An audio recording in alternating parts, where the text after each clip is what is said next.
ವ್ಲಾಗ್ನ ಶುರು ಮಾಡಿದ್ದೀನಿ. ಇವತ್ತು ನಮ್ಮ ವೆಡ್ಡಿಂಗ್ ಆ್ಯನಿವರ್ಸರಿ ಇದೆ. ಸೊ ದೇವಸ್ಥಾನಕ್ಕೆ ಹೋಗೋಣ ಅಂತ ಹೇಳ್ಬಿಟ್ಟು ರೆಡಿಯಾಗಿ ಬಂದಿದ್ದೀನಿ. ಮಧ್ಯಾಹ್ನ ಊಟ ಮುಗಿಸ್ಕೊಂಡು ನಮ್ಮ ಜಾನುಗೆ ಪೇರೆಂಟ್ಸ್ ಟೀಚರ್ ಮೀಟಿಂಗ್ ಇದೆ, ಅವಳನ್ನು ಕರ್ಕೊಂಡು ಹೋಗೋಣ ಅಂತ ಮಂಡ್ಯಗೆ.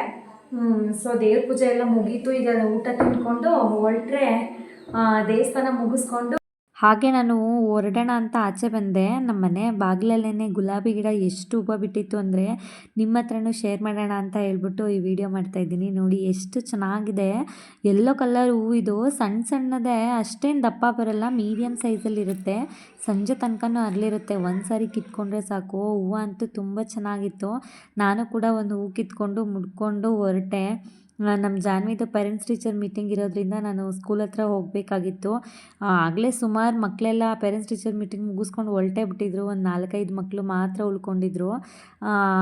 ಅವಳನ್ನು ಪೇರೆಂಟ್ಸ್ ಟೀಚರ್ ಮೀಟಿಂಗ್ ಮುಗಿಸ್ಕೊಂಡು ಕರ್ಕೊಂಡು ಮಂಡ್ಯಕ್ಕೆ ಹೋಗ್ತಾಯಿದ್ದೀನಿ. ಅಂದರೆ ನಮ್ಮ ಶುಭಂಗೆ 10th ಇರೋದ್ರಿಂದ ಅವಳಿಗೆ ಎಕ್ಸಾಮ್ ನಡೀತಿದೆ. ಅವಳಿಗೇನು ಪೇರೆಂಟ್ಸ್ ಟೀಚರ್ ಮೀಟಿಂಗ್ ಇರಲಿಲ್ಲ, ನಮ್ಮ ಜಾನ್ವಿಗೆ ಮಾತ್ರ ಇತ್ತು. ಅವಳನ್ನು ಮಂಡ್ಯಕ್ಕೆ ಬಂದೆ. ಅಂದರೆ ನಮ್ಮ ಅಂಗಡಿ ಪಕ್ಕನೇ ಇರೋದ್ರಿಂದ ಕಾಳಮ್ಮನ ದೇವಸ್ಥಾನಕ್ಕೆ ಹೋಗೋಣ ಅಂತ ಹೇಳ್ಬಿಟ್ಟು ನಾನು, ಜಾನ್ವಿ, ಅವ್ರ ಪಪ್ಪ 3 ಜನನೂ ದೇವಸ್ಥಾನಕ್ಕೆ ಹೋಗಿ ದೇವ್ರಿಗೆ ಕೈ ಮುಕ್ಕೊಂಡು ಬಂದ್ವಿ. ಯಾಕೆ ಅಂದರೆ ಇವತ್ತು ನಮ್ಮ ವೆಡ್ಡಿಂಗ್ ಆ್ಯನಿವರ್ಸರಿ ಇರೋದ್ರಿಂದ ದೇವಸ್ಥಾನಕ್ಕೆ ಹೋಗಬೇಕು ಅಂತ ಹೇಳ್ಬಿಟ್ಟೆ ಮಂಡ್ಯಕ್ಕೆ ಬಂದಿದ್ದು. ದೇವ್ರ ದರ್ಶನ ಎಲ್ಲ ಮುಗೀತು. ಇದಾದಮೇಲೆ ಸ್ವಲ್ಪ ಶಾಪಿಂಗ್ ಕೂಡ ಇತ್ತು, ಅದನ್ನು ಮುಗಿಸ್ಬಿಡೋಣ ಅಂತ ಹೇಳ್ಬಿಟ್ಟು ಫಸ್ಟು ಈಗ ಬೇಸಿಗೆ ಇರೋದ್ರಿಂದ ಸ್ವಲ್ಪ ಫ್ರೂಟ್ಸ್ಗಳನ್ನ ಜಾಸ್ತಿ ತೊಗೊಳ್ಳೋದ್ರಿಂದ ಫ್ರೂಟ್ಸ್ ತೊಗೊಂಬಿಡೋಣ ಅಂತ ಹೇಳ್ಬಿಟ್ಟು ಹೋದ್ವಿ. ಒಂದಷ್ಟು ಫ್ರೂಟ್ಸ್ಗಳನ್ನೂ ತೊಗೊಂಡಿದ್ದಾಯಿತು. ಅದ್ರ ಜೊತೆ ಡ್ರೈ ಫ್ರೂಟ್ಸ್ ಎಲ್ಲ ಖಾಲಿಯಾಗಿತ್ತು. ಡ್ರೈ ಫ್ರೂಟ್ಸ್ನು ತೊಗೊಬಿಡೋಣ ಅಂತ ಹೇಳ್ಬಿಟ್ಟು ಡ್ರೈ ಫ್ರೂಟ್ಸ್ನು ಕೂಡ ತೊಗೊಂಡ್ವಿ.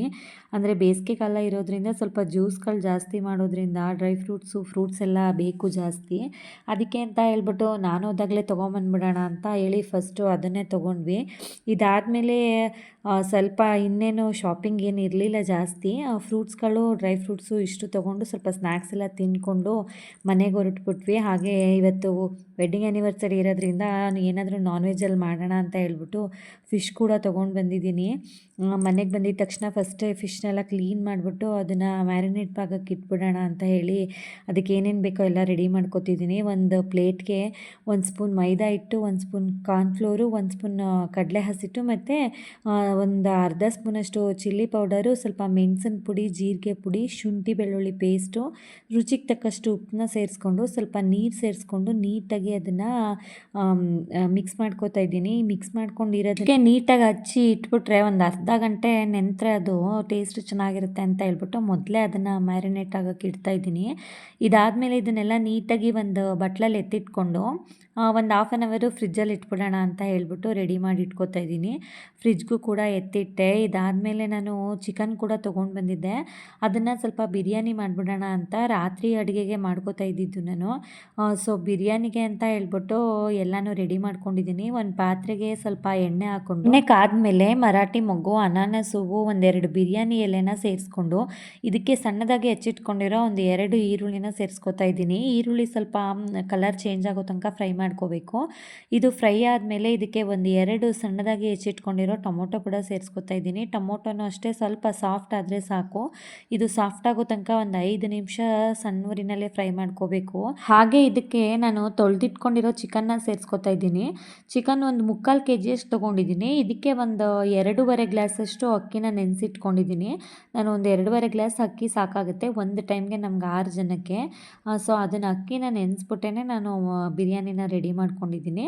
ಹಾಗೆಯೇ ಇದು ಸ್ವಲ್ಪ ಒಂದು 5 ನಿಮಿಷ ಫ್ರೈ ಆಗಲಿ. ಇದಾದಮೇಲೆ ಇದಕ್ಕೆ 1 ಸ್ಪೂನಷ್ಟು ಮಟನ್ ಸಾಂಬಾರು ಪುಡಿ, ಒಂದು ಅರ್ಧ ಸ್ಪೂನಷ್ಟು ಗರಂ ಮಸಾಲ, 1/4 ಸ್ಪೂನಷ್ಟು ಅರಿಶಿನದ ಪುಡಿನ ಸೇರಿಸ್ಕೊಂಡಿದ್ದೀನಿ.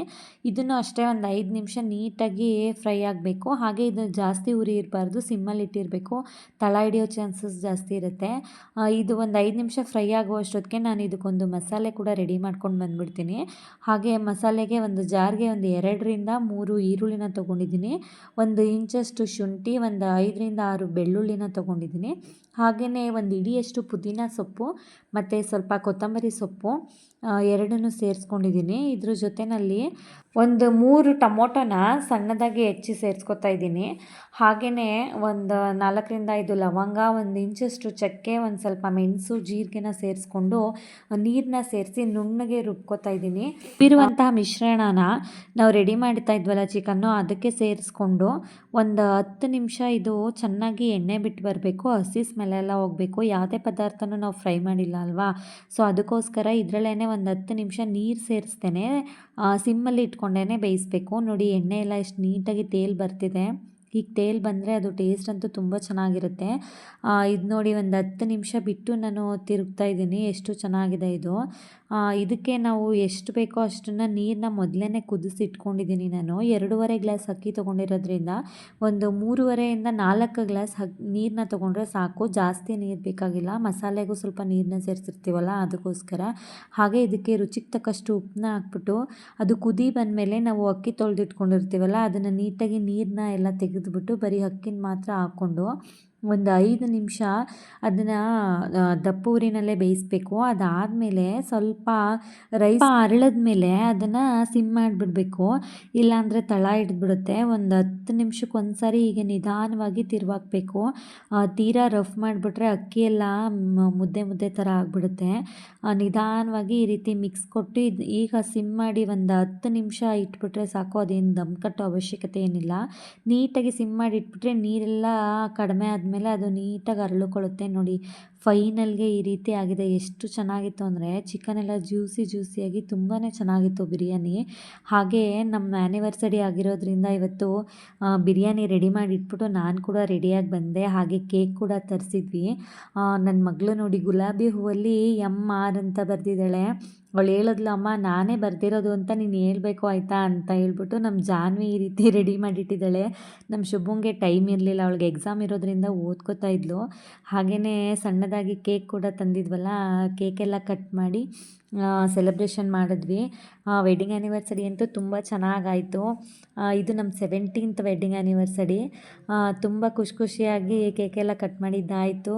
ಇದಾದಮೇಲೆ ಅಡುಗೆ ಕೂಡ ರೆಡಿ ಮಾಡ್ತಾ ಇದ್ನಲ್ಲ, ಸೊ ಎಲ್ಲರೂ ಊಟ ಮುಗಿಸ್ಬಿಡೋಣ ಅಂತ ಹೇಳ್ಬಿಟ್ಟು ಅಪ್ಪ, ಅಮ್ಮ, ನಾನು, ಹುಡುಗರು ಎಲ್ಲ ಕೇಕೆಲ್ಲ ತಿಂದಿದ್ದಾಯಿತು. ಇದಾದಮೇಲೆ ಫಿಶ್ಗೆ ರೆಡಿ ಮಾಡಿಟ್ಟಿದ್ನಲ್ಲ ಅದನ್ನು ಕಬಾಬ್ ಹಾಕ್ಬಿಟ್ಟು ಮೊಟ್ಟೆ ಕೂಡ ಬೇಯಿಸ್ಕೊಂಡಿದ್ದೆ. ಸ್ವಲ್ಪ ಮೊಟ್ಟೆ ಕಬಾಬು ಮತ್ತು ಬಿರಿಯಾನಿನೂ ರೆಡಿ ಇತ್ತಲ್ಲ, ಎಲ್ಲನೂ ಪ್ಲೇಟಿಗೆ ಸರ್ವ್ ಮಾಡಿಕೊಂಡು ಎಲ್ಲರೂ ಊಟ ಮಾಡಿದ್ದಾಯಿತು. ರಾತ್ರಿ ಆಗಿರೋದ್ರಿಂದ ಬಿರಿಯಾನಿ ಆಗಿರೋದ್ರಿಂದ ಅಲ್ಲೇ ಎಲ್ಲರೂ ಊಟ ಮುಗಿಸ್ಕೊಬಿಟ್ವಿ.